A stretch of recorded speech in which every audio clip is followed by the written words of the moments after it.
বাংলাদেশে জীবনের বিনিময়ে অনেক কিছু পাওয়া যায়। অনেকে আবার বলবেন যে এটা আবার কেমন কথা। হ্যাঁ, এইটাই হচ্ছে বাস্তব কথা। কেন বললাম সেটা একটু শোনেন মনোযোগ দিয়ে।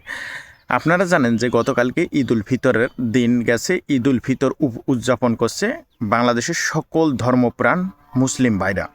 তো ঈদের নামাজ পড়া শেষে সকলে কোনো পরিবার পরিজন নিয়ে একটু দৃষ্টিনন্দন একটা জায়গায় ঘুরতে যায়, বেড়াইতে যায় কিছুটা সময় কাটানোর জন্য।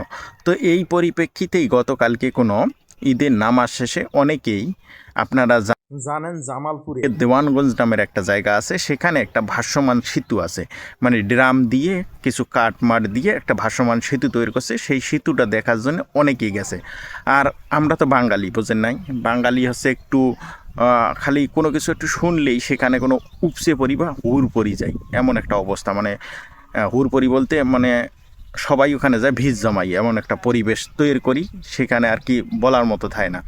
তো সেই জায়গাতে এত পরিমাণ মানুষ গেছে, একটা কাঠের ব্রিজ, আপনাদের বোঝা উচিত ছিল যে একটা কাঠের ব্রিজ, সেখানে কেন আমরা এতগুলো মানুষ উঠি। এত পরিমাণ মানুষ উঠছে, সেই ড্রাম ড্রাম সব কিছু ছুটে মুটে গেছে। সেই ড্রাম ড্রাম ছুটে মুটে গিয়ে, বুঝছেন, একদম একেবারে কি নাজেহাল একটা অবস্থা। সেই নাজেহাল অবস্থার কারণে ব্রিজটা একটা সময় ভেঙে চুরে যায়, আর সেখানে অনেক মানুষ ডুবে যায়। অনেক মানুষ হচ্ছে গিয়ে কি করে যে পানিতে ডুবে যায় এবং পড়ে যায়, বিভিন্নজন সাঁতরায় মাত্রায় উপরে ওঠে।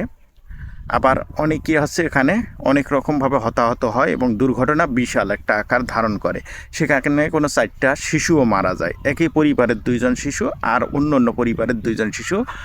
সেখানে ফায়ার সার্ভিস এসে অনেককে উদ্ধার করে, অনেকেই অসুস্থ হয়ে যায়। তো এই যে ব্রিজটা ভেঙে পড়ার পরে ওখানে ডিসিশন হয়েছে যে এখন একটা সরকারের তরফ থেকে একটা ব্রিজ দেওয়া হবে। কিন্তু যতক্ষণ পর্যন্ত একটা জীবনও যায় নাই, ততক্ষণ পর্যন্ত কোনো এখানে সেই রকম উদ্যোগ নেওয়া হয় নাই। কেন? কারণ ওখানে সরকারের ততটা পর্যন্ত মাথা ঘামানোর প্রয়োজন মনে করে নাই যে এই ব্রিজটার প্রয়োজন আছে কি না, যে ব্রিজটার প্রয়োজন আছে কিনা, আমাদের এই ব্রিজটা দিতে হবে কিনা, ততক্ষণ পর্যন্ত প্রয়োজন হয়নি।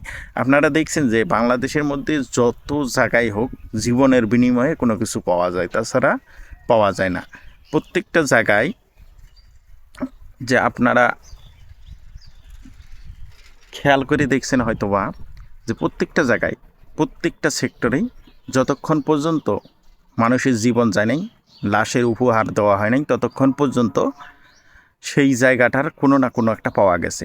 যতক্ষণ একজন মানুষ মরে নাই ততক্ষণ পর্যন্ত সেই জায়গাটাতেই হাজারবার চাওয়ার পরেও সেই জায়গাটায় কোনো কিছু পাওয়া যায় না।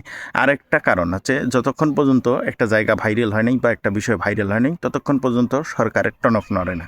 তার মানে বোঝা গেল যে যদি ভাইরাল হয় সেই ক্ষেত্রে কোনো কিছু পাওয়া সম্ভব হয়, আর যদি মানুষের জীবন যায় সেই ক্ষেত্রেও কোনো কিছু অর্জন করা সম্ভব হয়। তার মানে এই দেশে হচ্ছে জীবনের বিনিময়ে কিছু না কিছু পাওয়া যায়।